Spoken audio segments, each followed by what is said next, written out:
Assalamualaikum warahmatullahi wabarakatuh. Selamat malam semuanya. Selamat malam kepada dosen PSI dan juga teman-teman sekalian yang telah join di Zoom meeting malam ini. Di sini kelompok kami akan mempresentasikan hasil dari kerja kelompok kami yang berjudul Analisis Penggunaan Media Sosial Terhadap Tingkah Laku Generasi Z yang akan dipresentasikan oleh Agnes Kustiani, Ismi Widyastuti, dan Siti Fatimah Zahari. Di sini ada pendahuluan, jadi teknologi informasi saat ini adalah suatu hal sangat penting dan memiliki urgensitas beserta intensitas kebutuhan dalam remaja. Dikatakan sebagai individu yang ingin mencapai identitas, dengan kata lain adalah yang sedang beralih dari masa anak-anak ke masa dewasa, yang dimana remaja ini sebenarnya ingin mencari identitas dan jati dirinya. Remaja itu umumnya menginginkan pengakuan dan eh, eksin- eksistensi oleh lingkungan sekitar, berusaha ingin menjadi bagian dari lingkungan tersebut. Kehidupan manusia baik dalam proses bisnis manajemen maupun dalam kehidupan sehari-hari. Selain itu, saat ini juga penggunaan media sosial itu lebih banyak digunakan untuk menunjukkan eksistensi diri yang berlebihan. Terkadang tidak ada batasan antara kehidupan nyata dan kehidupan di dunia maya. Hal itu juga berpengaruh kepada gaya hidup remaja.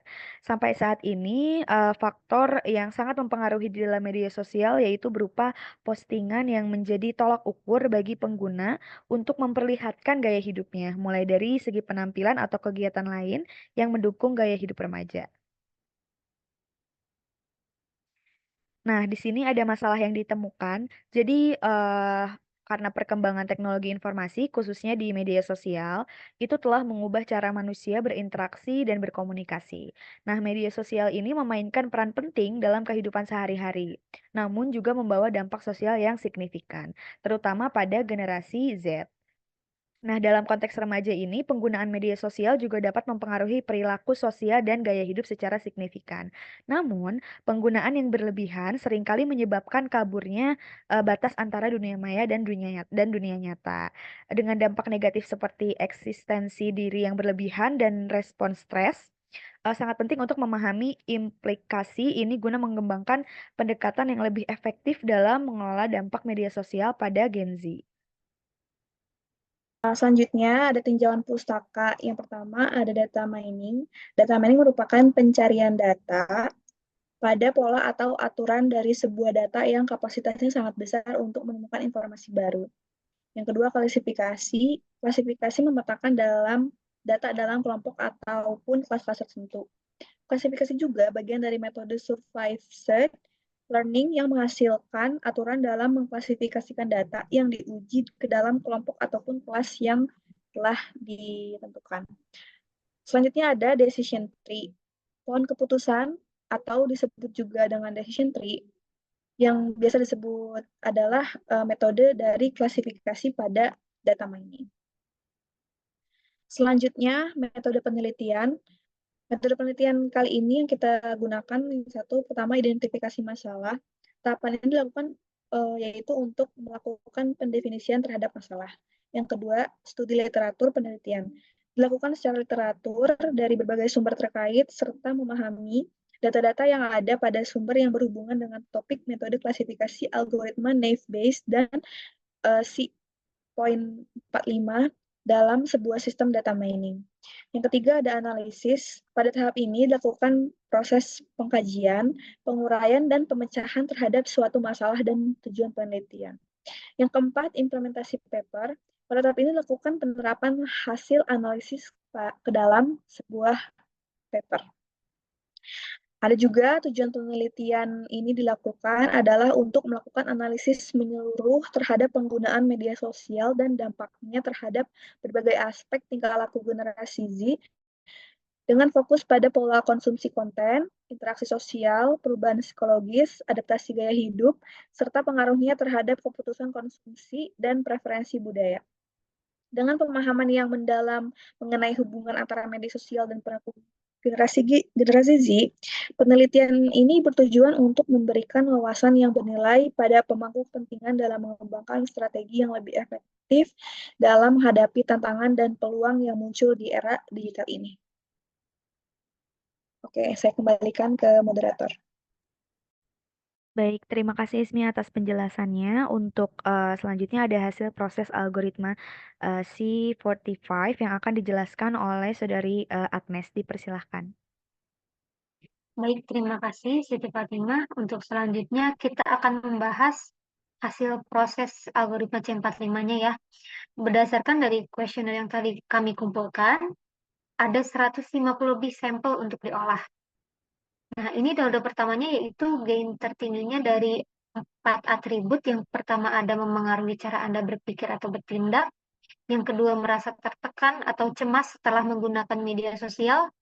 Yang ketiga ada memengaruhi interaksi sosial Anda di kehidupan sehari-hari. Yang keempat ada menurunkan kualitas tidur. Di node pertama, gain tertingginya yaitu memengaruhi cara Anda berpikir atau bertindak dengan gain 0,37 sekian. Next.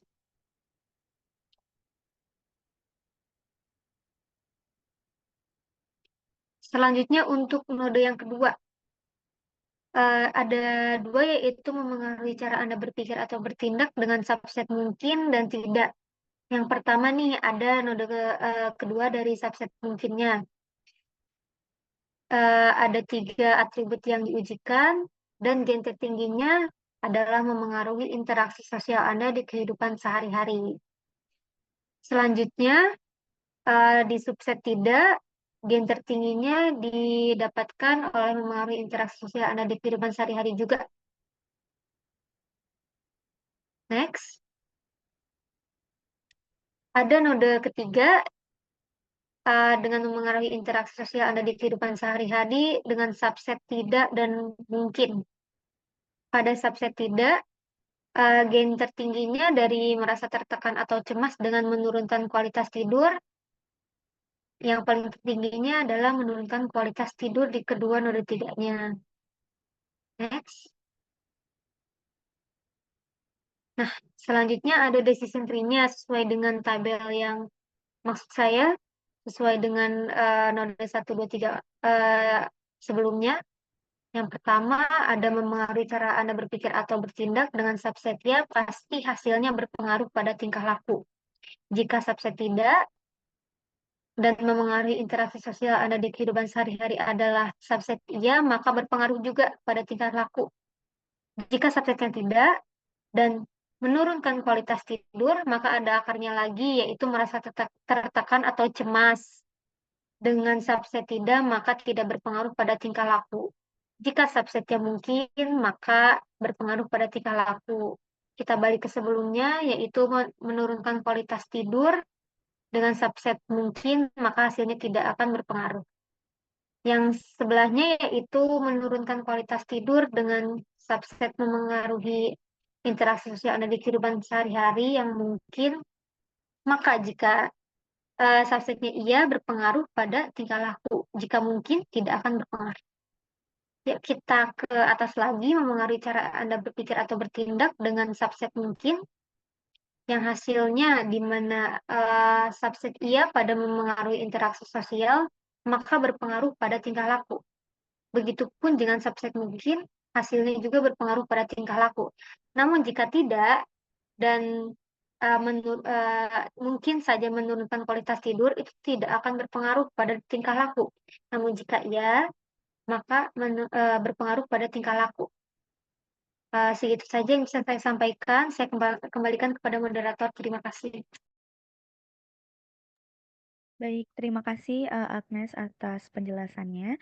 Dan di sini untuk yang terakhir kesimpulannya adalah dari analisis yang telah kita buat, yaitu penggunaan media sosial terhadap tingkah laku Gen Z itu menunjukkan bahwa berbagai faktor yang terkait dengan cara berpikir, interaksi sosial, kualitas tidur, dan kecemasan memiliki dampak signifikan terhadap perilaku mereka.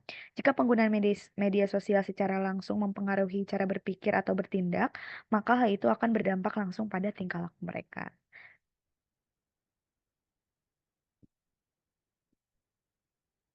Next, habis ya? Oke.